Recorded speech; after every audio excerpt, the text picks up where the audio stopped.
প্রেরণাদায়ী দ্রোহ ও প্রেমের কবি কাজী নজরুল ইসলাম। তার সৃষ্টিকর্মে ফুটে উঠেছে অসাম্প্রদায়িক চেতনা। তার কবিতা ও গান মানুষকে যুগে যুগে শোষণ ও বঞ্চনা থেকে মুক্তির পথ দেখায়। তার ১২৫তম জন্মবার্ষিকীতে তাকে স্মরণ করছেন অনামিকা তিথি। বাংলা সাহিত্যে তার আগমন একজন বীরের মতোই।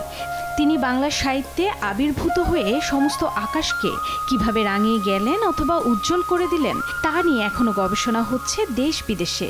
তিনি জাতীয় কবি কাজী নজরুল ইসলাম। তার কবিতা, গান, উপন্যাস ও গল্পে বাঙালি জেনেছে বীরত্বের ভাষা, দ্রোহের মন্ত্র। বাংলা সাহিত্যে বিদ্রোহী কবি হিসেবে পরিচিত হলেও তিনি ছিলেন একাধারে কবি, সঙ্গীতজ্ঞ, ঔপন্যাসিক, গল্পকার, নাট্যকার, প্রাবন্ধিক, সাংবাদিক, চলচ্চিত্রকার, গায়ক ও অভিনেতা। রবীন্দ্র পরবর্তী নজরুলের গান অনেকটাই ভিন্ন ধরনের নির্মাণ। অধিকাংশ গান সুর প্রধান, বৈচিত্র্যপূর্ণ সুরের লহরী, সেই সাথে কাব্যকথা যেখানে ফুটে উঠেছে মানবতা, প্রেম, সাম্য।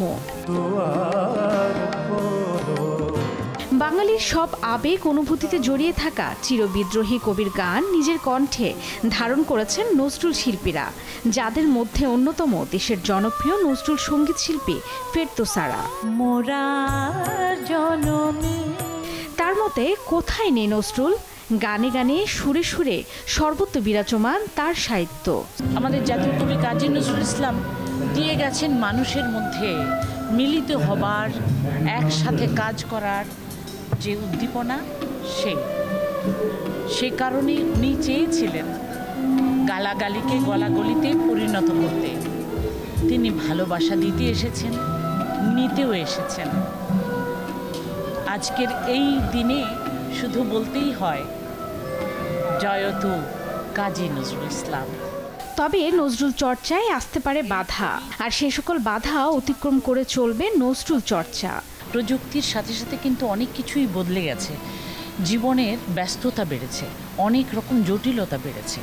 তো আমরা সে আগের কালের সেই অফুরন্ত সময়, খোলা মাঠ, এগুলো যেমন এখন পাই না, সেই রকম সময়ের সাথে সাথে, ব্যস্ততার সাথে সাথে, প্রযুক্তির সাথে সাথে এই সংস্কৃতির চর্চাও সেই রকমভাবেই বেড়েই চলেছে। এবং বৈশ্বিক হানাহানি রুখতে কণ্ঠে ধারণ করতে হবে নজরুলকে, সেই সাথে কবিকে ভালোবেসে তার আদর্শ অনুসরণ করার উপদেশ এই শিল্পীর। যারা নজরুলকে ভালোবাসেন তারা নজরুলকে পড়বেন, তারা নজরুলের যে আদর্শ সেটাকেই অবশ্যই ফলো করবেন। এবং নজরুল তার লেখনীতে কি বলতে চেয়েছেন যদি একটু ভালো করে সবাই দেখেন, তাহলেই কিন্তু অনেক অসাম্প্রদায়িকতা, মানুষে মানুষে হানাহানি কমে যাবে। অনামিকা তিথি, দেশ বিনোদন।